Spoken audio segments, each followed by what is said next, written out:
السلام علیکم ورحمۃ اللہ تعالی وبرکاتہ۔ رسول رحمت صلی اللہ علیہ وسلم کی بارگاہ میں ہدیہ درود پاک پیش کرنے کی سعادت ہے حاصل کریں۔ اللہم صلی علی سیدنا و مولانا محمد المصطفیٰ وعلی آلہ وصحبہ وبارک وسلم۔ صلاۃ و سلاما علیک یا رسول اللہ صلی اللہ تعالی علیہ وسلم۔ الحمدللہ الذی ابدع الافلاک والارضین والصلاة والسلام علی سید المرسلین وعلی آلہ الطیبین والطاہرین، اما بعد فاعوذ باللہ من الشیطان الرجیم، بسم اللہ الرحمن الرحیم۔ قال اللہ عز وجل فی القرآن المجید والفرقان الحمید، قل ان کنتم تحبون اللہ فاتبعونی یحببکم اللہ۔ صدق اللہ مولانا العظیم وبلغنا رسولہ النبی الامین الکریم الرؤوف الرحیم، ونحن على ذلك لمن الشاہدین والشاکرین والحمد للہ رب العالمین۔ آقا کریم رؤوف الرحیم صلی اللہ علیہ وسلم کی بارگاہ رحمت میں پھر ایک بار محبتوں کے ساتھ ہدیہ درود پاک پیش کریں، پڑھیں اللہم صلی علی سیدنا و مولانا محمد المصطفیٰ وعلی آلہ وصحبہ وبارک وسلم۔ صلاۃ و سلاما علیک یا رسول اللہ صلی اللہ تعالی علیہ وسلم۔ نہ طاعت پر، نہ تقوی پر، نہ زہد و اتقاء پر ہے، نہ طاعت پر، نہ تقوی پر، نہ زہد و اتقاء پر ہے، ہمارا ناز جو کچھ ہے محمد مصطفیٰ پر ہے صلی اللہ علیہ وسلم۔ رب قدیر و جبار اپنے محبوب رحمت للعالمین صلی اللہ علیہ وسلم کے توسط سے ہم بندوں کو ہمارے اور آپ کے بھلے کے لیے خوبصورت پیغام عطا فرمایا ہے۔ رب اپنے محبوب سے فرماتا، قل اے محبوب آپ کہہ دیجئے، آپ کہہ دیجئے، کن سے؟ میرے بندوں سے، اور بالخصوص ان بندوں سے جو مجھ سے محبت کا دعویٰ کرتے ہیں، جو مجھ سے محبت کے دعوے دار ہیں، جو صبح سے شام تک اور شام سے صبح تک منمانی یہ کہتے کہ ہم اللہ سے محبت کرتے ہیں، ہم اللہ سے محبت کرتے ہیں، ہم اللہ والے ہیں، ہم اللہ سے محبت کرتے ہیں، ہم اللہ والے ہیں، ان سے کہہ دیجئے فاتبعونی، کہ اگر وہ مجھ سے محبت کرتا ہے اور وہ مجھ سے محبت کرتے ہیں تو ان سے کہہ دیجئے کہ فاتبعونی، وہ میری پیروی کرے، میری اتباع کرے۔ یعنی اے محبوب آپ کہہ دیجئے کہ اللہ کے بندو پہلے میری تم پیروی کرو، میری اتباع کرو، میرا کہا مانو، پہلے یہ کام کرو، پھر دعویٰ کرنا ہے کہ اللہ سے ہم محبت کرتے ہیں۔ پہلے رسول اللہ صلی اللہ علیہ وسلم کی پیروی، رسول اللہ صلی اللہ تعالی علیہ وسلم کی اتباع، رسول اللہ صلی اللہ تعالی علیہ وسلم کی فرما برداری۔ جب رسول اللہ صلی اللہ علیہ وسلم کی فرما برداری ہو، رسول کی اطاعت کو جانے، رسول کی سنتوں کو جانے اور اس پر عمل ہو، پھر بندہ کہے کہ ہم رب سے محبت کرتے ہیں۔ اگر رسول اللہ صلی اللہ علیہ وسلم کی پیروی نہیں ہے، رسول اللہ کی نہ سنت جانتا ہے نہ وہ عمل کرتا ہے، رسول اللہ صلی اللہ علیہ وسلم کی سیرت نہ جانتا ہے نہ اس پر عمل کرتا ہے، پر دعویٰ کرتا ہے کہ ہم اللہ سے محبت کرتے ہیں، تو ایسا انسان اپنے اس دعوے محبت میں جھوٹا ہے وہ۔ یقین جانو میرے بھائی، سب سے زیادہ محبت کا حق یقیناً اللہ رکھتا ہے۔ ہماری اور آپ کی محبت کا حقدار کون ہے؟ اصل میں اللہ ہے، جس نے اس جسم کو پیدا فرمایا ہے اور اس جسم کی نشو و نما کے لیے، اس کی تحفظ و بقا کے لیے اپنے فضل سے، اپنے کرم سے گنتی سے باہر نعمتیں پیدا فرمائی ہیں، جس نے ہمارے اور آپ کے لیے زمین کو مسخر کیا ہے، جس نے ہمارے اور آپ کے لیے آسمان کا شامیانہ عطا فرمایا ہے، جو ہمارے اور آپ کے لیے آسمان سے بارش اتارتا ہے، پانی اتارتا ہے، ہمارے آپ ہی کے لیے زمین سے اناج اگاتا ہے، سینکڑوں قسم کے پھل فروٹس اور سبزیاں اگاتا، کس کے لیے؟ ہمارے لیے نا۔ ذرا دل کی گہرائیوں سے سوچنا کہ پھر ہماری محبت کا حقدار کون ہوگا، جس نے ہمیں سب کچھ دیا اور اپنے فضل سے دیا، اور اتنا دیا کہ بندہ مل جل کر کے بھی رب کی دی ہوئی نعمتیں شمار نہیں کر سکتا، گن نہیں سکتا، تو پھر ہماری محبت کا حقدار ہے کون؟ اللہ ہے۔ تو بندے کی محبت کا حقدار اولاً اللہ ہے، اور پھر ہم بندوں پر اللہ نے کرم بالائے کرم فرمایا کہ اپنے محبوب صلی اللہ علیہ وسلم کی نسبت عطا فرما کر ہمیں تمام امتوں میں بہتر بنا دیا۔ یہ اس کا کرم بالائے کرم ہے۔ تو بتاؤ ہماری محبت کا حقدار کون ہے؟ سڑک چھاپ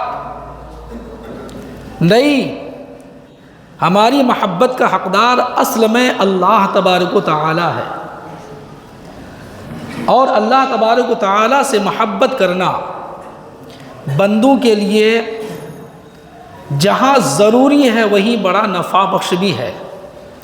ضروری بھی ہے کہ بھئی ہم بندے ہیں، سب کچھ اس نے عطا فرمایا ہے، پھر اپنے محبوب کا دامن کرم عطا فرمایا، تو یقیناً ہم محبت اپنے پروردگار سے کریں۔ تو یہ ضروری ہے ہم بندوں کے لیے کہ اپنے پروردگار سے محبت کریں، اور یہ بھی سچ اور حق ہے کہ اللہ سے محبت بندوں کے لیے بڑا نفع بخش ہے، بڑا نفع بخش ہے۔ اللہ فرماتا ہے قُلْ إِن كُنتُمْ تُحِبُّونَ اللَّهَ فَاتَّبِعُونِ يُحْبِبْكُمُ اللَّهُ، کہ اگر تم اللہ کی محبت میں سچے ہو، اگر دعوے محبت الہی میں اگر سچے ہو، واقعی سچے اگر ہو، تو اس کا انعام اللہ فرماتا ہے کہ یحببکم اللہ، اللہ تم سے محبت فرمائے گا۔ سبحان اللہ، اللہ تم سے محبت فرمائے گا۔ اللہ اپنے ان بندوں سے محبت فرمائے گا جو بندہ رب سے محبت کرتا ہے، اور رب سے محبت کے اصول اور ضابطے ہیں۔ منمانی محبت کرنے سے نہیں چلے گا، اصول اور ضابطے ہیں۔ دنیا میں کوئی کسی سے محبت کرتا ہے، ہر محبوب سے محبت کرنے کے ضابطے ہیں۔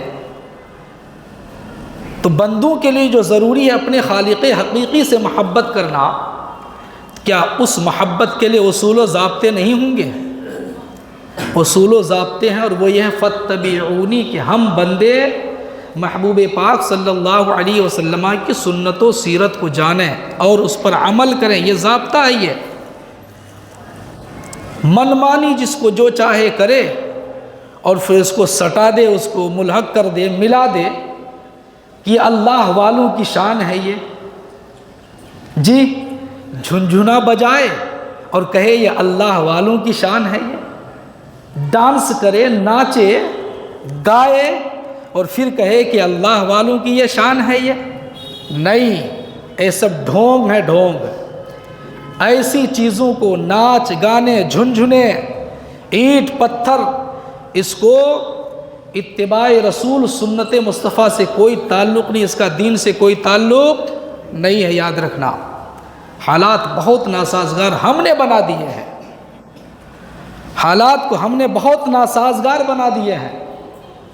ان پڑھ گوار کو ہم نے رہنما بنا لیا، ان پڑھ گوار کو ہم نے پیر سمجھ لیا، جس کو کلمہ توحید و رسالت، توحید و شہادت صحیح سے نہیں پڑھنے آتا ہے، جو سجدہ نہیں کرتا اور نہیں سجدہ کی اہمیت جانتا ہے، اس کو ہم نے پیر بنا دیا، اپنا رہبر مان لیا اس کو، اور ایسا بٹوارا کر دیا کہ ایک آدمی ہاتھ میں قرآن لے کر کے قرآن پڑھتا ہے، رسول اللہ کی حدیث پڑھتا ہے، رسول اللہ کی سنتیں بیان کرتا ہے، لیکن ہماری اسی معاشرے کا ایک طبقہ یہ کہتا ہے کہ مولوی کی باتیں مانو گے تو نہیں کام چلے گا، معاذ اللہ، استغفر اللہ۔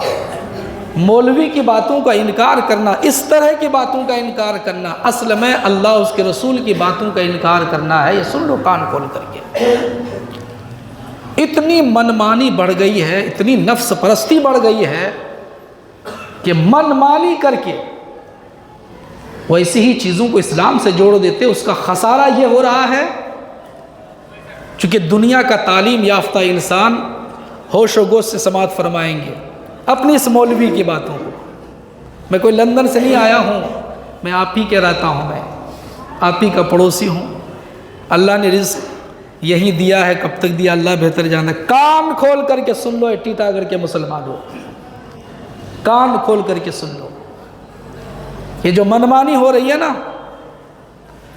اس کا ذمہ دار ہم میں سے ہر کوئی ہے، یاد رکھنا، ہر کوئی ہے اس کا ذمہ دار۔ جس کو چاہا جیسا چاہا بنا دیا، کبھی جانچنے پرکھنے کی کوشش نہیں کی۔ بھائی جب دین کے اصول ہیں، ضابطے ہیں، اور دین کے اصول اور ضابطے کسی مدرسہ کے ناظم، کسی مدرسہ کے صدر مدرس یا مدرسہ کے اراکین یا کسی تنظیم کے یا کسی کلب اور ادارے کے کسی ممبروں نے نہیں بنایا۔ اللہ سے محبت کرنے کا اصول و ضابطہ خود اللہ نے دیا ہے کہ ہم اللہ سے محبت کیسے کریں گے۔ تو دین سے کوئی واسطہ نہیں، کوئی واسطہ نہیں دین سے، لیکن پیر صاحب ہیں وہ، دین سے کوئی واسطہ نہیں، جانتا نہیں سجدہ۔ وہ سجدہ، جس سجدے کے بارے میں جب صحابہ نے مصطفیٰ کریم سے پوچھا کہ اللہ کے رسول، اللہ پاک کی بارگاہ میں سب سے محبوب پسندیدہ کون سا عمل ہے، تو مصطفیٰ کریم رؤوف الرحیم صلی اللہ علیہ وسلم نے فرمایا وقت پر نماز پڑھنا اللہ کو بہت پسند ہے۔ سبحان اللہ۔ اس سجدے سے کوئی تعلق نہیں ہے۔ جس نواسے کے لیے مصطفیٰ کریم نے سجدہ کو طول کر دیا، لمبا کر دیا، ایسے ایسے بے شرم و بے حیا معاشرے میں ہیں کہ سجدہ تک نہیں کرتے، یہ ایک بہت بڑا جرم ہے۔ سجدوں کو معمولی سمجھتے ہیں، یہ اتنا بڑا جرم، اتنا بڑا جرم ہے کہ فقہاء اسلام نے لکھا ہے کہ جو فرض ہے اللہ تبارک و تعالیٰ کی طرف سے، اسے ہلکا سمجھنا کفر کے قریب ہونے کی دلیل ہے۔ معاذ اللہ، اللہ اکبر، کفر کے قریب ہونے کی دلیل ہے۔ جس حسین پاک کے لیے رسول اللہ صلی اللہ علیہ وسلم نے سجدہ کو لمبا فرما دیا، مصطفیٰ کریم کے پشت انور پہ حسین پاک سوار ہے، تشریف فرما ہے۔ نواسا کی محبت، نانا ناتی کی محبت، اس کو دنیا میں ناپی نہیں جا سکتی ہے، اسے نہ ترازو سے ناپی جا سکتی ہے، نہ انچ اور پھیتا ٹیپ سے ناپا جا سکتا ہے۔ ہمارا کام ماننا ہے۔ اتنی اہم عبادت ہے، اس عبادت سے دور رہ کر کے بھی یہ کہتا ہے کہ ہم حسینی ہیں، ہم غوث کے ماننے والے، ہم خواجہ کے ماننے والے ہیں، ہم ان کے ماننے والے، ان کے ماننے والے۔ بھائی اتنا جو ڈنگ ہانکتے ہو، کہ بھی قرآن سے پوچھا کہ قرآنی جو ہم جو ڈنگ ہانکتے ہیں، کہاں تک ہمارا ڈنگ ہانکنا سچائی پر مبنی ہے؟ رب تو فرماتا ہے کہ تم محبت کرو، محبت کے اصول و ضابطے یہ ہیں کہ تم پہلے میرے محبوب کے پیروکار بن جاؤ، محبوب کے پیروکار بن جاؤ۔ مصطفیٰ کریم صلی اللہ علیہ وسلم کی سنت و سیرت کو جانو، پڑھو اور اس پر عمل کرو۔ پھر کہنے کی ضرورت نہیں ہے کہ تم رب سے محبت کرتے ہو، ورنہ اگر دعویٰ کرتے رہو گے کہ ہم اللہ سے محبت کرتے ہیں، اللہ سے محبت کرتے ہیں، جب تک رب نہیں کہے گا تو تیرا کہنا کچھ کام کا؟ کوئی دام ہے کیا میرے اور آپ کے کہنے کی؟ کوئی قیمت ہے کیا؟ ہم اللہ سے محبت کرتے، رسول سے محبت کرتے، اہل بیت سے محبت کرتے، صحابہ سے محبت کرتے، غوث سے محبت کرتے، خواجہ سے محبت کرتے ہیں، جی سال میں 5 مرتبہ آنا جانا کرتے ہیں، 5 لاکھ روپے خرچ کرتے ہیں، سب کچھ کرتے رہو، جب تک رب نہیں فرمائے گا تب تک ہماری اور آپ کی بولی کا کوئی وزن ہے کیا؟ کوئی قیمت ہے؟ کوئی دام ہے؟ نہیں۔ اور رب کب کہے گا کہ میں تم سے محبت کرتا ہوں، تمہارا رب تم سے محبت کرتا ہے؟ جب ہم بندے رب کے محبوب کی پیروی کریں گے اور کرتے رہیں گے، تسلسل ہوگا، مسلسل ہماری اور آپ کی پیروی ہوگی، تو پھر اعلان ہے یحببکم اللہ، اللہ تم سے محبت فرمائے گا۔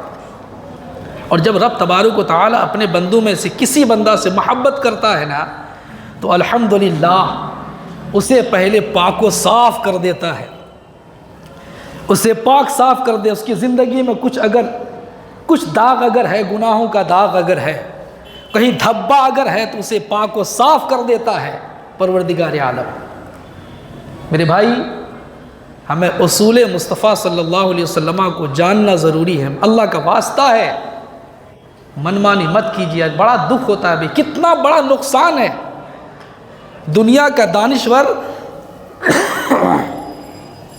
دنیا کا پڑھا لکھا اسلام کی ہسٹری کو دیکھتا ہے، رسول اللہ کی 63 سالہ زندگی کو دیکھتا ہے، وہ قرآن پڑھتا ہے، آپ کو قرآن پڑھنے نہیں آتا، جبکہ آپ کا ایمان قرآن کے حق ہونے پر ہے۔ آپ کو مصطفیٰ کریم نے یہ بتایا کہ قرآن کا ایک حرف اگر محبتوں کے ساتھ پڑھیں گے تو ہر حرف کے بدلے اللہ پاک 10 نیکیاں عطا فرمائے گا۔ وہ آپ کے لیے سوغات ہے کہ قرآن کو محبتوں کے ساتھ طاق پر رکھا ہے۔ قرآن اگر تم محبتوں کے ساتھ قرآن کو صرف دیکھ لو تو مصطفیٰ اور مصطفیٰ والوں نے فرمایا ہے کہ اس عمل کا بھی ثواب اللہ عطا فرمائے گا۔ وہ آپ کے لیے ہے کہ اگر اس قرآن کو محبتوں کے ساتھ چھو لو اگر، اس عمل کا ثواب بھی آپ کے لیے ہے۔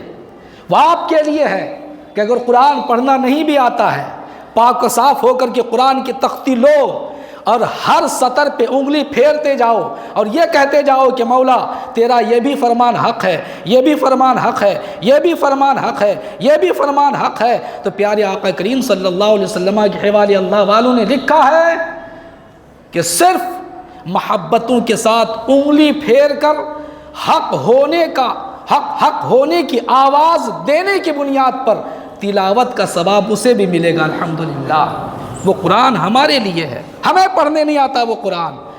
غیر جب قرآن پڑھتے ہیں جو دامن اسلام سے بھی وابستہ نہیں ہیں، جب اس اسلام کو دیکھتے ہیں، وہ 63 سالہ زندگی کو دیکھتے، صحابہ کرام کی پاکیزہ زندگی کو دیکھا کرتے، اہل بیت اطہار کی قربانیاں جب دیکھتے ہیں، اور آج کے مسلمانوں کا حال دیکھنے کے بعد وہ مذبذب میں ہے کہ ہم کریں تو کیا کریں۔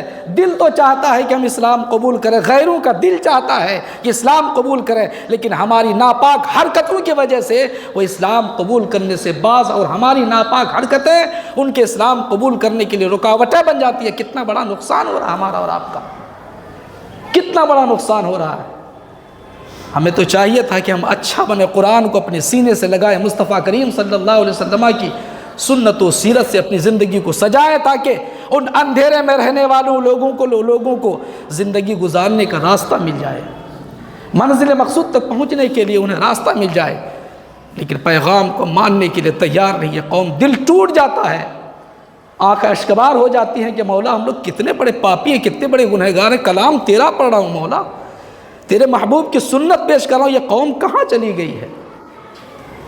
یہ مبارک مسعود و مہمان و بہینہ جو قریب ہے رمضان المبارک کے، بالکل پڑوسی مہینہ ہے، اس مہینے کی بڑی فضیلت مصطفیٰ کریم علیہ السلام نے بیان فرمائی ہے اور عمل فرمایا ہے، بیان صرف نہیں عمل فرمایا۔ پیارے آقا کریم صلی اللہ علیہ وسلم کی اس عمل کو بیان فرمایا حضرت اسامہ بن زید فرماتے ہیں کہ یا رسول اللہ آپ جتنا روزہ شعبان المعظم میں رکھتے ہیں کسی اور مہینے میں، رمضان کے علاوہ کسی اور مہینے میں اتنا روزہ نہیں رکھتے ہیں۔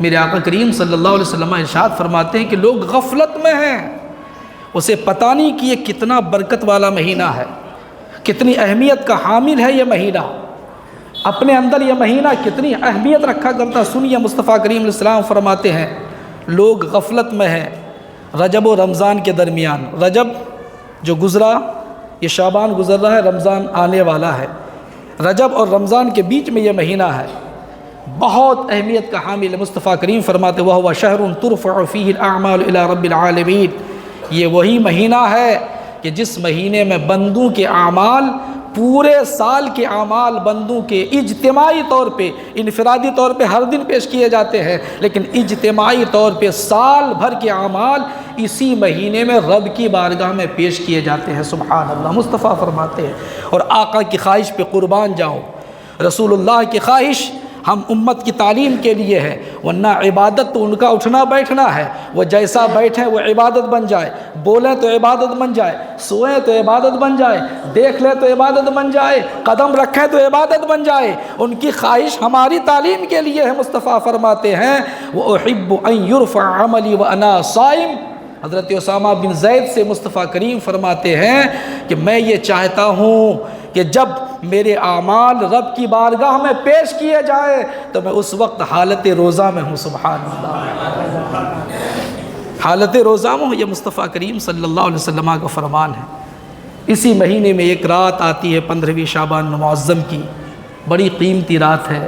ماں عائشہ فرماتی ہے کہ رسول پاک صلی اللہ علیہ وسلم کی باری میرے ہاں تھی، چونکہ آقا کریم کی کئی ازواج ہیں، باری متعین کے فلاں دن فلاں کے ہاں فلاں دن، فلاں کے ہاں فلاں دن، فلاں کے ہاں فلاں دن، جی اس طرح اس دن جو ہے اس رات کو آقا کریم صلی اللہ علیہ وسلم کے باری حضرت عائشہ صدیقہ رضی اللہ تعالی عنہا کے ہاں، جی رات کا سناٹا ہوا، آقا کریم صلی اللہ علیہ وسلم چادر مبارک سے کھس کے اور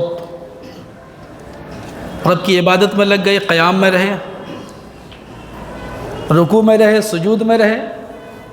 کچھ دیر بعد حضرت عائشہ رضی اللہ تعالی عنہ کو احساس ہوا کہ بستر پہ آقا نہیں ہے، رسول پاک بستر پہ نہیں ہے، تو اٹھی، وہ اٹھنا تھا کہ ہاتھ جب بڑھائی وہ تو رسول پاک صلی اللہ تعالی علیہ وسلم کے پیر مبارک میں حضرت عائشہ رضی اللہ تعالی عنہ کا ہاتھ ٹچ کر گیا، جی تو محسوس ہوا کہ نہیں آقا یہیں تشریف فرما ہے۔ دیکھ رہی ہیں کہ رسول پاک صلی اللہ تعالی علیہ وسلم حالت سجدہ میں ہے، حالت سجدہ میں ہے، اللہ کی عبادت میں مصروف ہیں۔ ایک حدیث پاک میں حضرت عائشہ سے آقا فرماتے ہیں کہ عائشہ آج بڑی قیمتی رات ہے، اگر اجازت تو میں پھر رب کی بارگاہ میں حاضری پیش کروں۔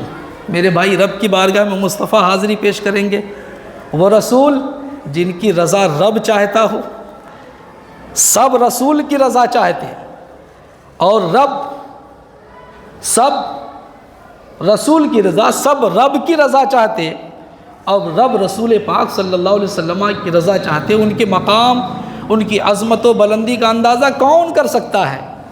ہاں یا رسول اللہ، مکمل اجازت ہے، میں مختصر طور پہ بیان کروں؟ جی اجازت ہے۔ تمہیں معلوم ہے عائشہ، یہ وہ رات ہے، اتنی عظیم رات، اتنی عظیم رات ہے کہ رب قدیر و جبار رحمت کی نگاہوں سے اپنے بندوں کو دیکھتا ہے۔ آج کی رات خاص رحمت کی نگاہوں سے دیکھتا ہے، اور اللہ پاک یغفر لجمیع خلقہ، رب تبارک و تعالی اپنی کثیر تعداد میں مخلوقات کی مغفرت فرماتا ہے، لیکن چغل خوروں کی مغفرت نہیں فرماتا۔ کینہ پروروں کی مغفرت، جس کے دل میں کسی دوسرے کا کینہ ہو، بغض ہو، عداوت و دشمنی، اس کی مغفرت نہیں فرماتا ہے۔ جو صلہ کو، جو رحم کو کاٹتا ہے، یعنی جو خونی رشتے ہیں، جو بلڈ ریلیشن ہے، اس کو جو کاٹ رکھا ہے، جو کاٹتا ہے، اس کی مغفرت اس مقدس رات میں بھی نہیں ہوا کرتی ہے۔ جو شراب پینے کا عادی ہے، اس کی مغفرت اس رات میں نہیں ہوا کرتی جہاں مغفرت کی برسات ہوا کرتی ہے، جہاں بخششوں کی آندھیاں چلا کرتی ہیں، اس آندھی میں بھی ان کی مغفرت نہیں ہوا کرتی، بخشش نہیں ہوا کرتی۔ ایسے ہی ماں باپ کے جو نافرمان ہیں ان کی بھی بخشش نہیں ہوا کرتی ہے۔ باقی اللہ تبارک و تعالی بہتوں کی مغفرت فرماتا ہے جو توحید و رسالت سے جڑا ہوا ہے، جن کے دل میں رسول پاک صلی اللہ علیہ وسلم کی تعظیم و ادب ہے، اگر عملی طور پہ کمزور ہے، اور پھر وہ جب بندہ رب تبارک و تعالیٰ کی بارگاہ میں دعا کرتا ہے، رب قدیر و جبار کے حبیب صلی اللہ علیہ وسلم فرماتے ہیں فإن اللہ تبارک و تعالی ينزل فيها لغروب الشمس إلى السماء الدنيا فيقول الا من مستغفر فاغفر له۔ رب کی رحمت پکارتی ہے بندوں کو، ہے کوئی بخشش کا طلبگار کہ آج کی اس مقدس رات میں مجھ سے معافی مانگے، بخشش مانگے، مغفرت مانگے۔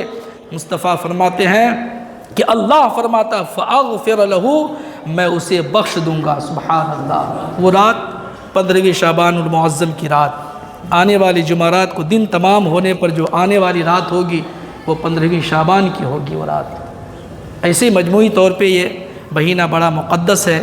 میرے آقا سے جب پوچھا کہ آپ اتنے روزے رکھتے ہیں تو آقا نے فرمایا لتعظیم رمضان، میں اس مہینے میں روزہ کثرت سے رکھتا ہوں رمضان مبارک کی تعظیم کے لیے۔ سبحان اللہ۔ وہ مہینہ ہمارے پاس آ رہا ہے، جی ہمیں اس کی تیاری کرنی ہے۔ ساتھ ساتھ یہ جو شعبان المعظم کی 15ویں شعبان کہ ہم اور آپ قبرستان کی زیارت کے لیے جاتے ہیں، یہ عمل مصطفیٰ کریم کا ہے، صحابہ کرام کا ہے، سنت ہے، یہ بڑا نفع بخش ہے۔ قبرستان زیارت کے لیے جائیں گے تو جہاں امی ابو کی قبر ہے وہاں تک جانے کی ضرورت نہیں ہے، راستے میں فاتحہ پڑھ لیں آپ۔ اگر اندر جا رہے ہیں فاتحہ پڑھنے کے لیے تو گناہ ہوگا، چونکہ مصطفیٰ کریم نے فرمایا کہ جن چیزوں سے زندوں کو تکلیف پہنچتی ہے ان چیزوں سے مردوں کو بھی تکلیف پہنچتی ہے۔ تو جب کام یہاں سے ہو جا رہا ہے تو کسی کے سر پہ سوار ہونے کی ضرورت، جی دور رہ کے فاتحہ پڑھیں۔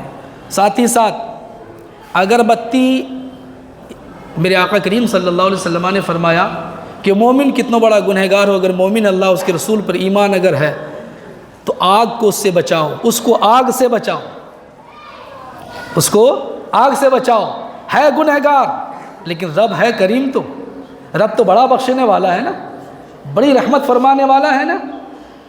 اللہ سے امید رکھو، اللہ پر بھروسہ رکھو، اللہ اپنی شان کریمی کے صدقے، شان رحیمی کے صدقے اپنے اس گنہگار بندے کو انشاءاللہ بخش دے گا۔ آگ سے بچائے رکھنا۔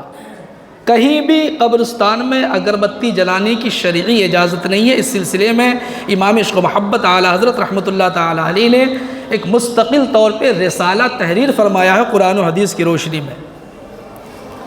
قبرستان میں اگربتی جلانا نقصان ہے، منع ہے، جب منع ہے تو نقصان ہے جلانا۔ ایسے ہی قبرستان میں جب اگربتی جلانا، اگربتی میں بھی آگ ہے تو موم بتی میں بھی آگ ہے نا، تو موم بتی بھی جلانا گویا کہ آپ اپنے ابا کے سر پہ آگ ڈال رہے ہیں، امی کے سر پہ آگ ڈال رہے ہیں، اقربا رشتہ دار کے سر پہ آگ ڈال رہے ہیں۔ جب مصطفیٰ نے منع فرمایا ہے کہ یہ نقصان دہ ہے تو ہمیں نفس کا ماننا چاہیے کہ مصطفیٰ کریم کا ماننا چاہیے۔ کچھ ہٹ دھرم ہے کہ نہیں ان کی بات نہیں ماننی ہے، خاص طور پہ جلاؤ اپنے ابا ابو کو، میرا کیا جاتا، تم ہی جہنم میں جاؤ، تم اپنے ابو کو لے کے جاؤ، امی کو لے کے جاؤ، اقربا رشتہ دار کو لے کے جاؤ۔ پیغام دین پیش کرنا میرا کام ہے، عمل کرنا ہم سبوں کا کام ہے، دونوں چیزوں سے پرہیز کریں۔ ساتھ ہی ساتھ ایک ڈرامہ دیکھا جاتا ہے یہ بھی، قبرستان میں قبر کی لیپا پوتی۔ بھیا مٹی ڈالنے کی دوبارہ صرف وہاں اجازت ہے کہ میت کے تدفین کے بعد مٹی دھس گئی یا ہٹ گئی اور مردہ میت کے جسم کا کوئی حصہ نظر آ رہا ہے، بے پردگی ہے، تو شرعی طور پہ اجازت ہے کہ مٹی ڈال کر پردہ پوشی کر لیں، بس اگر یہ ضرورت نہیں ہے تو پھر مٹی دینے کی کوئی ضرورت نہیں، وہ فضول کام ہے، بغیر ایک دم بالکل بیکار کام ہے وہ۔ تو ہر سال ابا کو زندہ کرتے مٹی ڈال کر کے، ہر سال امی کو زندہ کرتے نئی مٹی پوت پات کر کے، یہ غیر شرعی عمل ہے، شریعت اس کی اجازت نہیں دیتی ہے۔ ساتھ ہی ساتھ ایک ڈرامہ، جیتے جی باپ کو کھلانے کے لیے، باپ کی خدمت کے لیے توفیق نہیں ہے، ابا مر گئے، امی مر گئی ہیں، تو اب چادر چڑھا رہے ہیں۔ حلوہ ہے چادر کیا؟ حلوہ ہے۔ ایک جناب مٹی میں شریک ہوئے، میں بھی تھا، دعا خوانی ہوئی تو دیکھ رہے ہیں کہ چادر نکالا، مزار پہ تو چادر، ڈرامہ کچھ تو ہے اور کچھ تو ہے نہیں ہے آپ کے پاس، کوئی ہے نہیں، نہ پڑھنا ہے، نہ بچوں کی تعلیم کا، نہ قوم کے بچوں کا تعلیم کا ویوستھا کرنا ہے، من مانی، کیا منت مانا؟ چادر ڈالنا ہے۔ کیا منت مانا؟ چادر ڈالنا ہے۔ کبھی حکم شرع پوچھا کہ چادر کی اہمیت کیا ہے؟ اب چادر ڈالنے لگے تو میں نے کہا کہ بھائی چادر ڈال کے کیا کرو گے یار، کپڑے کی چادر تو کوئی فائدہ نہیں ہے، یعنی پھول وغیرہ ڈالے ہوتے تو اس کے لیے حکم ہے کہ جب تک وہ تر رہے گا تو اللہ کی تسبیح بیان کرے گی، تو خدا کی جب تسبیح بیان ہوتی، خدا کی پاکی جب پڑھی جاتی ہے تو اللہ کی رحمتیں نازل ہوتی، اس کی برکتیں ملیں گی اہل قبر کو۔ لیکن یہ کپڑے کی چادر، امام صاحب یہ میری چچی ہے، بڑی امی ہے یہ۔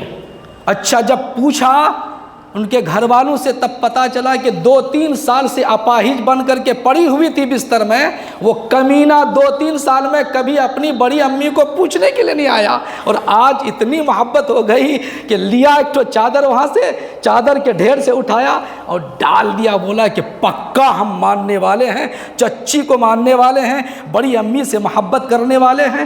یاد رکھو ان چادروں سے کوئی فائدہ نہیں ہوتا، نقصان ہے۔ آج جگہ جگہ دیکھیے درجن چادر جس میں آیت الکرسی لکھا ہوا ہے، چاروں قل لکھے ہوئے ہیں، کلمہ توحید و شہادت لکھا ہوا ہے، وہ سڑ رہا ہے۔ تم بلڈنگ میں ہو، تمہارا کلمہ سڑ رہا ہے، تم ماربل میں جی رہے ہو، اور کلمہ آیت الکرسی پہ کبھی گائے چلتی ہے، کبھی کتا چلتا ہے، کبھی بلی چلتی ہے۔ شرم نہیں آتی؟ شرم نہیں آتی؟ پہلے کچھ کام کرنے سے پہلے پوچھ لیجئے میرے بھائی، زندگی بہت قیمتی ہے۔ میں آپ کا دشمن نہیں، میں آپ کا دوست بول رہا ہوں، میں آپ کو ڈھکیلنے کے لیے نہیں بلکہ آپ کو بچانے کے لیے بول رہا ہوں۔ ان چیزوں سے ہمیں پرہیز کرنا چاہیے۔ صدقہ و خیرات کرنا ہے اپنی امی کے نام پہ، ابو کے نام پہ، جو اللہ توفیق دے زیادہ سے زیادہ صدقہ کیا کیجئے۔ تو صدقہ کس کو کیجئے گا؟ یہ بھی ایک بڑا مسئلہ ہے آج کے دور میں۔ یہ جتنے زیادہ تر بھیک منگے ہیں نا، یہ ضرورت مند نہیں، یاد رکھیے گا، یہ پیشاور ہیں، یہ بھی یاد رکھیے گا۔ اگر ان پیشاوروں کو آپ زکوٰۃ دیتے ہیں اگر، تو آپ کا زکوٰۃ ادا نہیں ہوگا، کیونکہ خود ان پر زکوٰۃ دینا فرض ہے۔ ان پر خود مانگ کر کے اتنی سمپتی اب وہ اکٹھا کر لیا ہے کہ اب وہ محتاج نہیں ہے، وہ شرعی فقیر نہیں ہے، بلکہ وہ شرعی غنی ہے، وہ مالدار ہے، ان پر زکوٰۃ دینا خود فرض ہے۔ اگر ایسے لوگوں کو آپ زکوٰۃ دیں گے تو زکوٰۃ ادا نہیں ہوگا۔ کام دیکھ کے کرنا چاہیے نا، کام دیکھ کے کرنا چاہیے۔ تو میرے بھائی وہ مقدس تاریخ آ رہی ہے، خاص ساری راتیں خاص ہیں ہم اہل ایمان کے لیے، لیکن ان خاص راتوں میں بھی اللہ نے ہمارے اور آپ کے بھلے کے لیے کچھ خاص راتیں عطا فرمائی ہیں کہ معمولی محنت ڈھیروں مزدوری، معمولی محنت ڈھیروں مزدوری۔ مصطفیٰ کریم علیہ السلام ارشاد فرماتے ہیں کہ قوموا لیلہا، جب شعبان المعظم کی 15ویں رات آئے نا تو رات کو قیام کرو، ہے نا، کھوٹا پکڑ کے کھڑا رہو۔ قیام کا مطلب نماز پڑھو، نماز۔ وصوموا یومہا، اور دن کو روزہ رکھو۔ یہ مصطفیٰ کریم صلی اللہ علیہ وسلم کا فرمان اور عمل ہے۔ تو ہمیں نمازیں پڑھنی چاہیے، قرآن کی تلاوت کرنی چاہیے، اور میں آپ سبوں سے، میں خود سے مخاطب ہوں اور آپ سے بھی مخاطب ہوں کہ ایسی راتوں میں چند رکعتیں نفل پڑھ کر کے آپ قضا پڑھیں۔ سب کے ذمے بہت سی نمازیں قضا ہیں، تو ہر رات تو آدمی بیدار نہیں رہتا ہے، کسی بہانے سے کبھی بیدار رہ جایا کرتا ہے، تو اسی بہانے سے 2-4 وقت کی کم سے کم قضا ادا ہو جائے گی۔ تو یہ بہتر ہے باقی آپ سے گزارش ہے کہ کوئی بھی کام بنا جانے ہوئے بغیر پوچھے ہوئے آپ نہ کریں، پوچھیں اور پوچھ کر عمل کرنے کی نیک کوششیں کریں۔ اللہ نے زندگی بڑی قیمتی دولت عطا فرمائی ہے، اس کا استعمال صحیح طریقے سے صحیح جگہ کرنے کی نیک کوششیں کریں۔ اللہ پاک اپنے محبوب رحمت للعالمین صلی اللہ علیہ وسلم کی رافت و رحمت کے صدقے ہم تمام اہل ایمان مرد و عورت بچے بوڑھوں کو سنت مصطفیٰ سیرت مصطفیٰ جاننے کی اور جان کر عمل کرنے کی توفیق سعید بخشی، آمین آمین بجائے سید المرسلین۔ استغفر اللہ ربی من کل ذنب واتوب الیہ، وآخر دعوانا الحمد للہ رب العالمین۔